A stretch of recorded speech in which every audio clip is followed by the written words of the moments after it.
Imagine being 7 years old. Your mother is weeping. Your father will not meet your eyes. And the priests, tall, white-robed, commanding, are reaching for your hand. You don't understand what is happening, but you sense, somewhere deep inside, that you will never go home again. This was the reality for thousands of young girls across ancient Egypt. Girls who were not chosen for greatness. Girls who were not honored. Girls who were claimed. They were called servants of the gods. But behind the incense, behind the gold, behind the towering temple walls, their lives told a very different story. And today, we are going to tell it. Before we begin, drop your city in the comments. Let us see where in the world this story is reaching. To understand what happened to these girls, you first need to understand the world they were born into. Ancient Egypt. One of the longest-lasting civilizations in human history, it stretched across more than 3,000 years, from roughly 3100 BC to the Roman conquest in 30 BC. It was a civilization of extraordinary beauty, of colossal monuments, sophisticated medicine, advanced mathematics, and breathtaking art. But it was also a civilization built on hierarchy, on absolute power, on the idea that the gods were not just worshipped, they were present, living and breathing inside their temples. Every great temple at Karnak, at Luxor, at Memphis, at Heliopolis was considered a literal house of the divine. And like any great household, it needed servants. Not just any servants. The gods, it was believed, required the purest of offerings, the finest grain, the rarest oils, the most sacred music, and the most devoted human attendants. That is where the girls came in. The temples of ancient Egypt employed hundreds of women in religious roles. Some of these roles were prestigious, even powerful, but many, especially for the youngest and most vulnerable, were something else entirely. They were workers, controlled, bound, and in many cases, entirely without a choice. The ancient Egyptians had several categories of women attached to temple service. At the top were the chantresses, Shemayet in Egyptian. These women performed sacred music and ritual singing during temple ceremonies. Many came from elite families. They could be married, own property, and live relatively comfortable lives. For them, temple service was a title of honor. Then there were the Hemet Netcha, literally translated as wives of the god. These women held formal ritual roles, often performing as symbolic consorts in religious rites, again, drawn largely from the nobility. But below these elevated titles, in the shadows, in the grain stores, in the weaving houses, in the laundry pools, were the ordinary female laborers of the temple economy. And it is here that the story darkens. Temples in ancient Egypt were not simply places of worship. They were economic powerhouses. A major temple like Karnak, at its height, owned vast tracts of farmland, herds of cattle, workshops, boats, and hundreds, sometimes thousands, of dependent workers. Among those workers were female temple servants who occupied the lowest rungs of the sacred hierarchy. Some were slaves. Some were orphans donated to the temple by local administrators. Some were daughters of poor families who had fallen into debt. And some, this is the part that most textbooks quietly skip over, were girls given to the temples as children before they were old enough to consent, before they were old enough to understand what being given really meant. Egyptian records from the New Kingdom period, roughly 1550 to 1070 BC, reveal that temples regularly received human donations alongside cattle, grain, and gold. Papyrus documents from the reign of Rameses III, around 1180 BC, list temple endowments that include female workers, many of them very young. Once given, these girls did not simply leave when they grew up. The temple owned them. Let us step inside. You are 12 years old. You live in the temple complex at Karnak, in the city of Thebes, modern-day Luxor, on the eastern bank of the Nile. This is one of the largest religious complexes ever built by human hands. From the outside, it is magnificent. Towering pylons painted in vivid color. Sacred pools shimmering in the desert heat. The smell of incense drifting on the morning air. Inside, you wake before dawn. Every day, your work begins in the grain storehouses, grinding, sifting, carrying, then the weaving rooms, hour after hour, producing fine linen for the statues of the gods, for the priests' robes, for the altar cloths. You will also learn to sing, not because anyone asked if you wanted to, but because the temple requires its chantresses at every ritual ceremony, morning and evening, without fail. You do not choose what you wear. You do not choose what you eat. You do not choose who you speak to. And you do not, under any circumstance, leave the temple precinct without permission. Temple enclosure walls in ancient Egypt were enormous. At Karnak they stretched 10 meters high and 9 meters thick in places. They were built to keep the sacred inside, but they also kept the workers in. Archaeological evidence and papyrus records show that temple women were subject to strict oversight. Administrative texts record daily rations distributed to female workers, bread, beer, linen, calculated precisely, revealing that these women lived on assigned allocations, not independent earnings. They were fed, they were housed, they were, in the language of the time, provided for. But provision is not freedom, and cared for is not the same as free.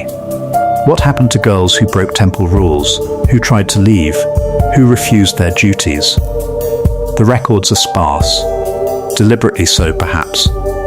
But we know enough to understand that the system was enforced, that the authority of the temple was absolute, and that a girl who had been given to the gods had, in the eyes of Egyptian law, no family to go back to, no legal standing to appeal, and no path out. If this is moving you, like the video and subscribe. This kind of history deserves to be heard. Now, let us go deeper. Here is the question no one asks. What happened to these girls when they got old? In a system built on purity, on youth, on the idea that the gods deserved the finest offering, what became of a woman who had spent her entire life in temple service and could no longer grind grain, weave linen, or carry offerings through the heat?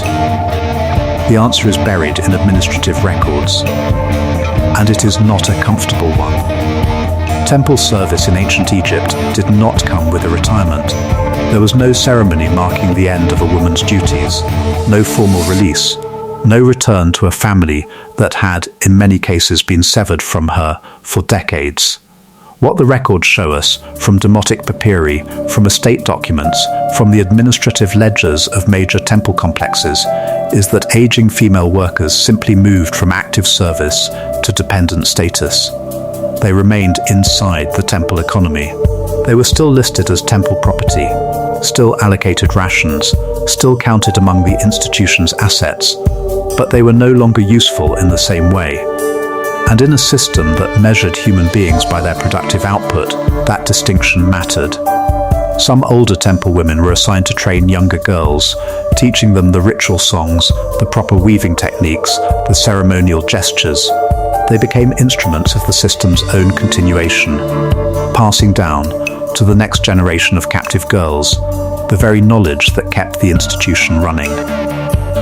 Think about that for a moment. The women who had been taken youngest, who had known nothing but temple walls, who had given their entire lives to an institution that never asked for their consent. In their final years, they were handing the same fate to someone else's daughter, not because they were cruel, but because it was all they knew. Because the temple was their entire world. Because, in some complicated, heartbreaking way, it had become their identity. And when they died, temple records from the New Kingdom period document the deaths of female workers alongside livestock and tools. A woman's passing was noted the way a broken loom might be noted, as an inventory change, a resource no longer available, no name preserved in stone, no tomb inscription celebrating a life of devotion, no monument to the decades of labor that had helped sustain one of the greatest institutions in the ancient world. They were erased even in death. But there is one final detail that archaeology has given us. Skeletal remains recovered from sites near major Egyptian temple complexes show evidence of repetitive physical stress. in the spine, in the knees, in the hands. The biological signature of a lifetime of grinding, carrying, weaving. Their bodies remembered what the records forgot. And those bones, lying silent under thousands of years of sand, are the most honest testimony we have. This is the part that matters most. This is the lesson that echoes across 3,000 years of history. The system was not built on cruelty alone, it was built on belief. In ancient Egypt, service to the temple was not considered degrading, it was framed as sacred. To work in the temple was, in theory, a privilege. To grind grain for the gods' offerings was, in theory, a holy act. To weave the altar linen was, in theory, a form of devotion, and many Egyptians believed this. Genuinely, this is how the system sustained itself. This is how families handed over their daughters and felt in some complicated corner of their hearts that they were doing something good, that they were giving their child a place of safety, of meaning, of divine favor. The institution exploited that belief with extraordinary precision. Temple administrators understood that a girl who believed her servitude was sacred would not resist it. A girl who had been taught since childhood that her labor honored the gods would not question the conditions of that labor. She would not ask why she could not leave. She would not demand to know where her earnings went. She would simply serve, and she would teach the next girl to do the same. This is what made the temple system so durable. Not its walls, not its administrative apparatus, not even the legal power it wielded over the people within it. It was the idea. The sacred narrative woven so deeply into daily life that the cage became invisible. The girls inside those walls did not need to be told they could not leave. They had been taught, since birth, that being there was the greatest thing that could ever happen to them. That is not liberation. That is the deepest form of captivity. In modern scholarship, the lives of ordinary temple women remain frustratingly difficult to reconstruct. The records that survive were written by elites, for elites. The chantresses of noble birth left tomb inscriptions. The senior administrators left monuments. The great priests left papyri detailing the temple's wealth and rituals.